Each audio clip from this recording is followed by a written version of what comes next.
This is KRDS News, your news source for the Annandale High School Cardinals.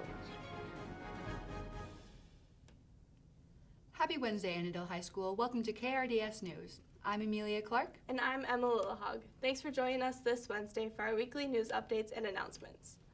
Last week, we had tons going on around the school. NHS had two big projects that my fellow news correspondent Olivia Otto did a segment on. I'm here with Sam, and I'm a leader of NHS. On Friday, members of NHS went over to the elementary school to read. I chose to read No Jumping on the Bed. It was one of my favorite books as a kid, so I thought it'd be appropriate for me to pass that on to the other little kids. I read to two second grade classes and a kindergarten class, and the kids were so excited. You could tell that they were so good. Like, you could tell they loved having like a guest in, and yeah, you could tell they liked it a lot. So we just did a book bingo at the elementary school, and that was super fun too. And I know upcoming in a few months we might have a blood drive, so definitely stay in tune for that and consider donating some blood for NHS. So Nice job, NHS. AHS's Unified PE class braved the ice-cold water for the polar plunge. Brody Ward interviewed some of the polar plungers about their experience. Last week, students from Unified PE participated in the polar plunge to raise awareness and to raise money for Special Olympics. What was your favorite part of the polar plunge? I like the free s'mores. There were 400 kids there that jumped, and we raised $75,000. My favorite part of the polar plunge was jumping in. Was it cold? Yes, my entire body went numb. Go! It was a fun experience, and it raised money for a good cause. Way to go, Unified PE. The speech team competed at the Wright County Conference held at Mound West Tonka. Nina Nordstrom received third, Amelia Clark in fourth, Miles and Sage in fifth, Tegan Tester and Rachel Shear in sixth, Jillian Kalm in sixth, Julia Kerr in seventh, Ryan Helm, Noelle Shear, Maddie Gunnarsson, and Ava Townsend in eighth. Nicely done, speech team. The robotics team headed to the Lake Superior regional event for a competition in Duluth. I interviewed some of the members of the team about their season so far. As you may know, the robotics team had their regional competition this weekend. I asked them about their highs and lows of the season, and most importantly, I asked them the question, what is robotics? The real question is, what isn't robotics? Robotics isn't a sport. It isn't a physical activity. It's like a sport of the mind. It strengthens it and improves upon skills that we can use in the real world. In competition, there's three main parts. The first part, which is 15 seconds of the game, the robot completely controls itself by programming.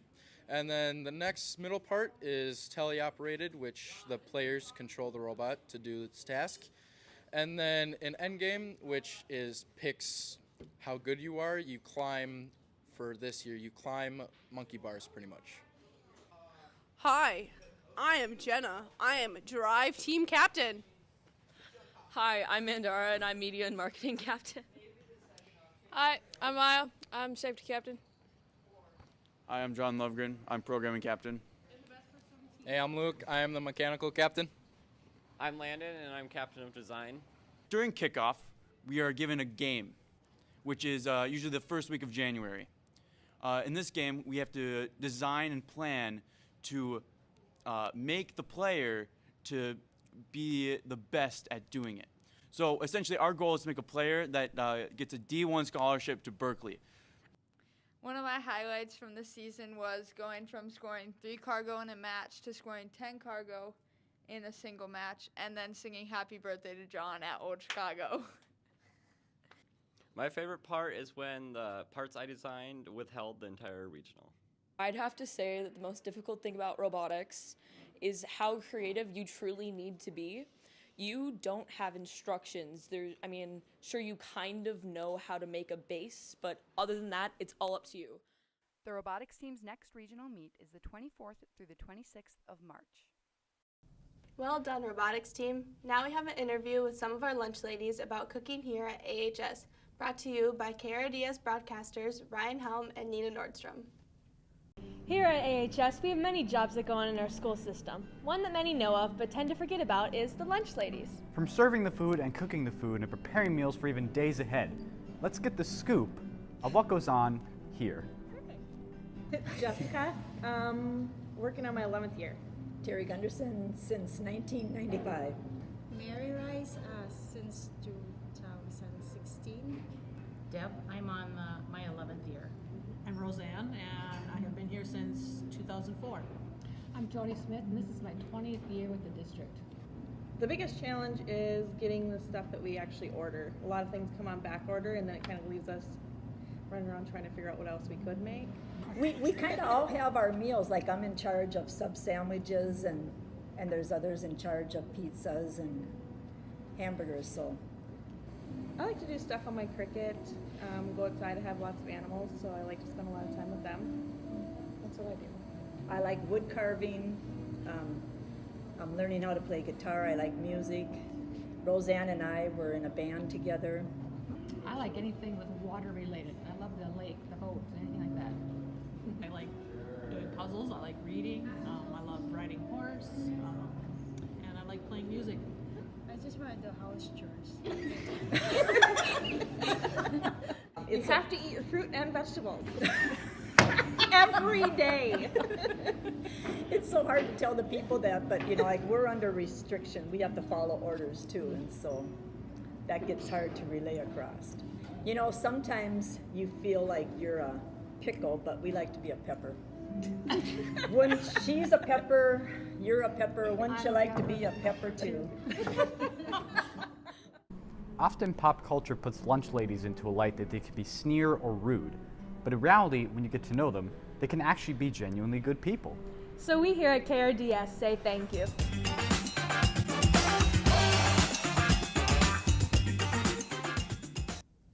Next, we continue our review segment with Riley, and then after that, we're going to be taking a look at our local sports. Take it away, Riley. Hi, my name is Riley, and today I'm going to be talking about the latest Batman movie. Here comes this Batman movie, being more of a movie like David Fincher's Seven or Zodiac. It was a very intriguing concept that I was excited to see. But before I get to my thoughts, here's the plot of the movie. The Batman follows, well, Batman. 2 years into his career, he is tasked with solving a string of murders, all of which have a connection. Riddles are left at the crime scenes. Now that you know the plot, what did I think of the movie? Going forward, there are no spoilers. I really enjoyed it. For starters, this movie is 3 hours long. I definitely felt the runtime, especially near the end. The pacing is purposefully slow and allows development, which is absolutely necessary. This is a detective mystery first, superhero movie second. However, during the final 20 minutes, they throw out everything they just set up to become a basic superhero movie. And for me, that killed a lot of the impact that they had tried to build the majority in the movie. In terms of structure, it's very well thought out. However, there are a couple of side plots that barely get explored and made those plots in the movie feel kind of hollow. There is very little action. What they have for action is good, but there isn't much of it. Now for the characters. Robert Pattinson is the best live-action Batman, period. He commands the screen with his presence. And in this version, he's always Batman. Even when he's Bruce Wayne, he's always looking for clues and investigating crimes. We've never seen Batman as the world's greatest detective, so seeing it here was really cool. For the villains, the Riddler was my favorite. He had a disturbing voice and a nice influence from the Zodiac Killer in design and practice, and that made him very scary. Then there's Catwoman. She's a very good character in the movie, well developed and well performed. The others are kind of just there. Penguin was well acted and the makeup on him is excellent, but he was barely in it. He's not utilized well. Alfred is in it for like 4 scenes, but he's really good. There's a lot of emotion and he has a good connection to Batman in this movie. Quickly, the technical elements are great. The cinematography is excellent, using a lot of natural lighting, and it has a great sense of color. The sound design, especially for the Batmobile, is so freaking good. The score by Michael Giacchino is also great, but they played the main Batman theme a bit too much for my liking. Gotham here looks excellent, the dirtiest and grossest it's ever been, and I love it. All in all, a very good start to a new Batman universe, and I'm excited to see what they do going forward for this version of the character. I'm going to give The Batman 8 Fireflies out of 10. Thanks for watching. My name is Riley, and back to the news. Thanks, Riley. I might check that out. But now it's time for some local sports. I'm Bryce Phobie. And I'm Aaron Bach. The boys basketball team had a successful senior night and home game against the Spectrum Sting, winning 72-48.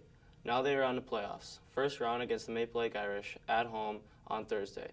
Good luck, boys. Girls basketball won easily against Crisco Ray Jesuit on Thursday, winning 75-24.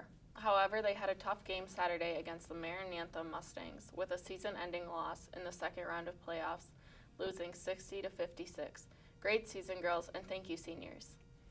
Spring sports are getting close. Make sure you are signed up and ready to go for this spring. And also make sure to pay your fees so you are able to participate in the sports this spring. Now Darren is back for our weekly weather updates.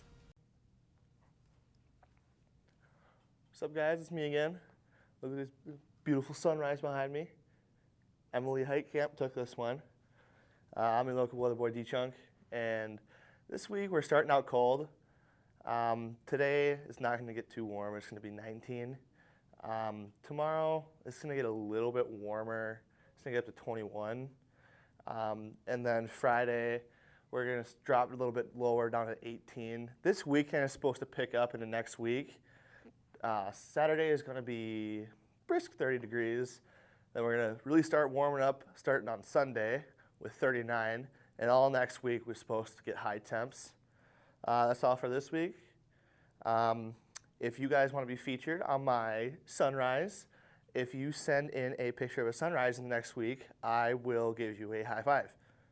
All right, that's all for this week. I'm local weather boy D-Chunk. Peace. Lastly, Monday's choir concert showcased a special guest.